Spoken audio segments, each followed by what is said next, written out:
Pemirsa, kasus Hogi Minaya ini menyedot perhatian publik, bahkan hingga ke DPR RI. Ada hal yang menarik yang kemudian berkembang dari kasus ini, yaitu restoratif justice atau keadilan restoratif, dan noteware access atau pembelaan diri melampaui batas.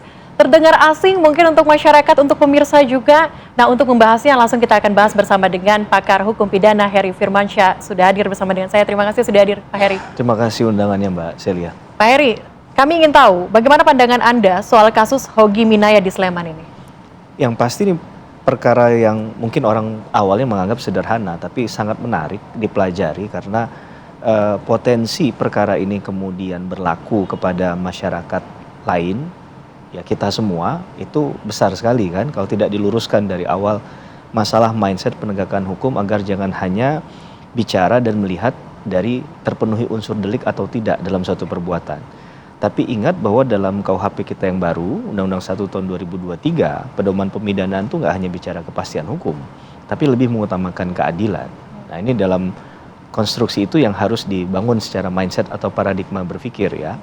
Kemudian juga kita akan melihat dari teori hukum pidananya, karena konon di tanggal 25 April 2025 itu ada penjambretan terhadap seorang wanita, kemudian suaminya melakukan pengejaran, dan akhirnya ujungnya ada 2 orang yang meninggal dunia, yaitu si penjambret tadi.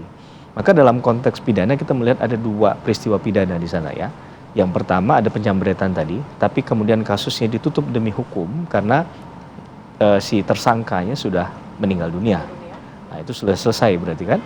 Nah, di kasus yang kedua ini terbuka opsi untuk diajukan, bahkan diajukan dengan menggunakan pendekatan Undang-Undang Lalu Lintas Angkutan Jalan 310 dan 311 karena kelalaiannya menyebabkan kematian seseorang. Itu tepatkah? Nah, ini yang kemudian mau kita luruskan. Bagaimana ketika bicara teori hukum pidana, kita diajarkan untuk melihat yang namanya noteware tadi yang sudah disinggung sama Mbak Celia di awal ya, di prolog tadi, bahwa dalam ketentuan pasal 49 KUHP yang lama, karena sekali lagi tempus deliktinya terjadi di 2025, maka masih berlaku KUHP yang lama. Itu ada pembelajaran kita berkaitan dengan noteware. Noteware itu ada pembelaan terpaksa. Di ayat 2-nya bicara tentang noteware access, pembelaan terpaksa yang melampaui batas. Nah, dalam konteks pembelaan terpaksa ini bisa dilihat dari adanya serangan. Serangan yang mendadak, jarak waktu antara serangan dengan pertahanan ataupun defense tadi itu tidak memang tidak disebutkan. Bahasanya tidak terlampau jauh tadi ya. Kemudian itu menyerang kehormatan seseorang, keselamatan. Dan ini kan yang sedang dilakukan oleh si pelaku tadi. Secara logika ketika ada di depan matanya terjadi seorang istrinya yang kemudian dilakukan penjambretan terhadap orang yang dia tidak kenal dan bisa membahayakan keselamatan. Secara natural aja keluar gitu ya? Secara natural, siapapun yang berada pada posisi itu akan melakukan hal yang sama. Akan melakukan pengejaran. Nah, masalahnya kemudian dikaitkan dengan pengejaran tadi mengakibatkan kematian seorang. Nah, dalam hukum pidana kan harus ada bicara kebenaran material. Fakta materialnya seperti apa ini? Apakah kemudian memang benar tidak ada saksi misalnya di sana, tidak ada CCTV yang bisa merangkai perbuatan itu, sehingga klaim antar versi masing-masing ini kan bisa ditengahi ya oleh penyidik ya. Apakah saksi dari sang istri ini kurang kuat gitu kalau misalnya Anda melihat dalam faktor pembelaan diri atau bagaimana? Ya, bukan tidak kuat ya, tapi lebih kepada konteks akan mudah mungkin dipertanyakan karena dia juga punya kepentingan hukum kan untuk melakukan pembelaan diri, mungkin akan dicari yang lebih netral. Nah, ini kan yang kita belum tahu sampai pada besok kalau nggak salah sudah dipanggil oleh Komisi 3 DPR RI, yaitu Bang Habibur Rahman dan kawan-kawan sudah meminta untuk pihak polisi setempat dan juga kejaksaan untuk mengklarifikasi dan memberikan informasinya. Nah, kenapa tadi saya katakan fakta materialnya menjadi sangat penting agar kita bisa tahu sampai pada detik di mana mediasi konon katanya tidak tercapai. Apa yang menyebabkan ketidak tercapaian mediasinya? Nah, itu kan juga penting untuk kita ketahui ya. Apakah kemudian di sana ada sanggahan dari penasihat hukum masing-masing tadi untuk menemukan kata sepakatnya tidak tercapai. Karena kalau kita bicara tentang keadilan restoratif itu kan pemulihan yang lebih pada menitik beratkan pada korban. Nah, kalau salah satunya adalah terucap kata damai dan kemudian katakanlah perdamaian itu dibuat secara tertulis sehingga bisa menjadi bahan masing-masing untuk tidak saling menggugat atau mempersoalkan di kemudian hari ke ranah hukum kembali, ini menjadi penting. Ada tidak itu? Nah, kalau tidak tercapai kan kita perlu tahu mengapa itu tidak tercapai begitu ya? Mengapa tidak ada mediasi? Maksudnya mediasi itu tidak tercapai selama ini. Apa kemudian fakta material yang kemudian nanti akan dibahas di DPR RI, begitu maksud Anda? Tapi yang juga jadi perhatian kita tuh begini, pada titik mana kemudian pembelaan diri ini bisa dipertanggungjawabkan secara pidana, dan pada titik mana kemudian pembelaan diri ini akan selesai tidak dipidana? Itu yang perlu kita tahu nih, sehingga tidak menjadi salah tafsir mungkin untuk pasal 49 ayat 2. Betul. Tadi yang saya katakan ada serangan, berarti kan ada upaya untuk secara logika, rasionalitas orang akan melakukan defense, pertahanan tadi ya. Nah, pembelaan diri tadi. Nah, pembelaan diri ini antara serangan dengan yang pertahanan dirinya tadi itu harus seimbang. Nah, bahasa seimbang memang nggak dijelaskan dalam KUHP karena itu kan kasuistis sekali begitu kan. Nah, kalau dilihat pelakunya 2 orang ini. Konon katanya membawa cutter yang itu bisa membahayakan keselamatan seseorang juga. Dan menurut versi dari si istri, suaminya mengejar, kemudian terjadi kejar-kejaran tadi ya. Si pelaku tadi karena membawa motor dengan kencang lari sampai ke trotoar, akhirnya menabrak tembok. Nah, pertanyaannya apakah kemudian temboknya juga harus jadi tersangka kan begitu ya? Bagaimana kemudian memintai keterangan dari benda mati gitu ya? Betul. Ini yang kemudian yang penting adalah mengurai tidak hanya dari mereka yang bersoal dalam kasus ini, dalam pusaran kasus ini, karena sekali lagi si pelaku penjamretan sudah meninggal dunia, dia nggak bisa membela diri, nggak bisa memberikan keterangan versinya dia. Nah, sehingga kalau untuk bicara equality before the law perlu dilakukan hal itu.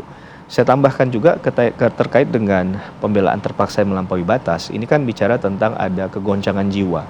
Kegoncangan jiwa itu harus dinilai pada saat itu. Nggak bisa kita menilai seseorang, itu kan sebenarnya nggak masuk kegoncangan jiwa. Tapi kegoncangan jiwa ini pun sebenarnya kalau dalam kasus pidana memang ekstrim-ekstrim. Misalnya ada seseorang suami yang melihat istrinya, mohon maaf, diperkosa, dibunuh di depan dia. Nah, ini kan dia akan melakukan perlawanan dan itu bisa melampaui batas. Kemudian dia melakukan pembunuhan kepada orang itu dan melakukan tindakan-tindakan keji lainnya. Nah, ini dalam konteks itu bisa dimaknai sebagai kegoncangan jiwa. Artinya memang di saat kejadian itu terjadi, harusnya dari pihak kepolisian melakukan apa? Apakah ngetes bagaimana kemudian status dari yang mungkin saat itu melakukan pembelaan diri, bagaimana kemudian guncangan yang terjadi pada dirinya, apakah seperti itu? Betul, pemahamannya begini dalam hukum pidana, namanya adalah melihat sikap batin si pembuat, kondisi dengan batiniahnya. Dengan apa? Ya nggak mungkin orang hukum bisa menilai itu secara langsung ya, tapi mungkin dari wawancara, kemudian juga memanggil mereka yang punya latar belakang psikologis ya, yang bisa memahami bahwa mungkin saja dari raut muka orang itu biasa-biasa saja, tapi kan di dalam hatinya nggak ada yang tahu kan. Maka untuk mengetahui adanya mens rea atau niat jahat, apakah dia memang dari awal punya persoalan dengan yang bersangkutan sehingga ini momentum untuk dia melakukan kejahatan dan menyalurkan kejahatannya tadi, ini yang harus dibantah. Nah, ini yang harus bisa diluruskan dari awal, dan menurut saya kerannya bukan dari penyidik yang bicara misalnya, tapi dari mereka yang punya landasan disiplin ilmu yang mumpuni untuk bisa menjudge bahwa ini adalah masuk dalam kegoncangan jiwa. Walaupun tadi saya nggak mengatakan ini kegoncangan jiwa yang hebat ya, karena mohon maafkan si istrinya masih dalam keadaan sehat walafiat, baik-baik saja. Cuman ya ada kemarahan di situ yang dimunculkan. Tapi yang perlu kita clearkan, adakah dalam fakta material, apakah mobil tadi itu sengaja menabrakkan atau dia hanya mengikuti saja? Ya namanya kejar-kejaran biasa kan begitu ya. Dan upaya adalah untuk menghentikan serangan tadi. Nah, dalam konteks menghentikan serangan adalah mengembalikan barang yang sudah diambil oleh si pelaku. Nah, dalam konteks ini clean and clear nggak penyidikan yang dilakukan oleh pihak penyidik pada saat itu? Itu yang perlu kemudian kita akan lihat nanti di besok hari. Betul. Gitu. Kita juga akan tahu apakah mungkin selama penyidikan yang dilakukan mungkin juga sudah melibatkan mungkin dari faktor eksternal, pihak eksternal untuk melihat bagaimana kemudian goncangan jiwa seseorang kala itu. Tapi juga yang jadi perhatian saat ini Pak Heri, soal restoratif justice. Ya. Restoratif justice kemudian yang diusulkan oleh Kejaksaan Negeri Sleman.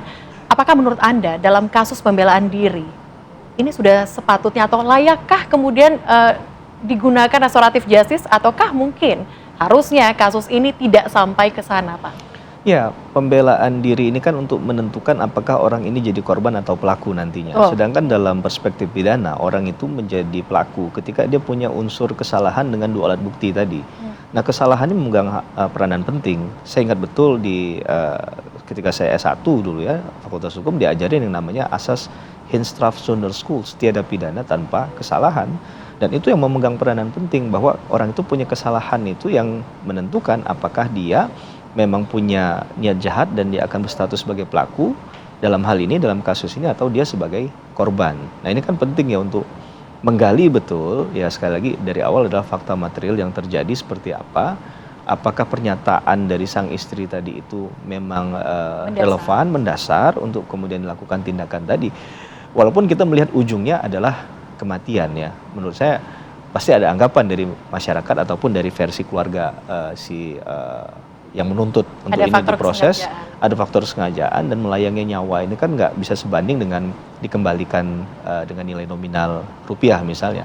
Tapi kita bicara dalam kausalitas, hukum sebab akibat ini kan jangan dihilangkan, jangan hanya melihat dari akibatnya, tapi ada kausalitasnya, ada sebabnya. Kausa primanya adalah si pelaku melakukan kejahatan dulu, dan itu mungkin bisa membahayakan. Kalau seandainya tidak mungkin dikejar, kita mungkin nggak bisa berandai, tapi sulit juga ya kalau tidak melakukan hal itu. Kalau dia kemudian tadi benar membawa senjata tajam berupa cutter, kemudian suami tadi nggak melakukan pengejaran, bisa saja hal-hal yang lebih mengerikan terjadi. Bahkan bisa kehilangan nyawa mungkin. Baik, Pak Heri, singkat saja ini saya pengen tahu, kalau misalnya restoratif justice ini memang benar-benar ditegakkan, artinya Hogi masih dinyatakan bersalah atas kasus ini. Langkah tepat apa yang harus dilakukan atas kasus Hogi Minaya di Sleman, Yogyakarta? Ya, saya rasa restoratif udah jalan yang paling tengah ya, karena kalau bicara dalam konteks kita mau tarik ini ke sistem peradilan pidana, sudah nggak balance dia, karena kesempatan si pelaku yang 2 orang tadi itu kan sudah tidak ada untuk membela diri, untuk memberikan konfirmasi dan melakukan perlawanan hukum ya, atas demi kepentingan hukumnya. Yang pasti yang kita catat adalah keadilan restoratif itu adalah pemulihan hak korban. Nah, dalam hal ini ya korban itu jelas ada di pihak yang dilakukan penjamretan di awal. Tapi kemudian timbul akibat, apakah memang itu adalah sikap batin dia atau keinginannya dia? Itu yang perlu dipelajari dalam hal ini, dan jangan sampai mindsetnya hanya melihat bahwa ini hanya sudah terpenuhi unsur delik, sekali lagi karena sudah ada kelalaian dianggap karena mengejar orang dan mengakibatkan orang meninggal dunia, ini kemudian ditarik ke Undang-Undang Lalu Lintas Angkutan Jalan. Menurut saya juga hal ini jadi perspektif baru dari pemidanaan kita yang sekarang di KUHP baru Undang-Undang 1 tahun 2023 yang tidak hanya bicara tentang kepastian hukum, tapi menyasar pada keadilan. Gitu. Berarti artinya kita harus melihat dulu bagaimana kemudian fakta material yang kemudian nanti akan disampaikan di Komisi 3 DPR RI nanti, kemudian juga melihat secara lebih jelas lagi bagaimana kemudian kasus ini, dan untuk restoratif justice adalah langkah yang tepat begitu ya. Betul. Heri, terima kasih sudah bergabung bersama Sama-sama dengan kami di Apa Kabar Indonesia. Siang sehat selalu.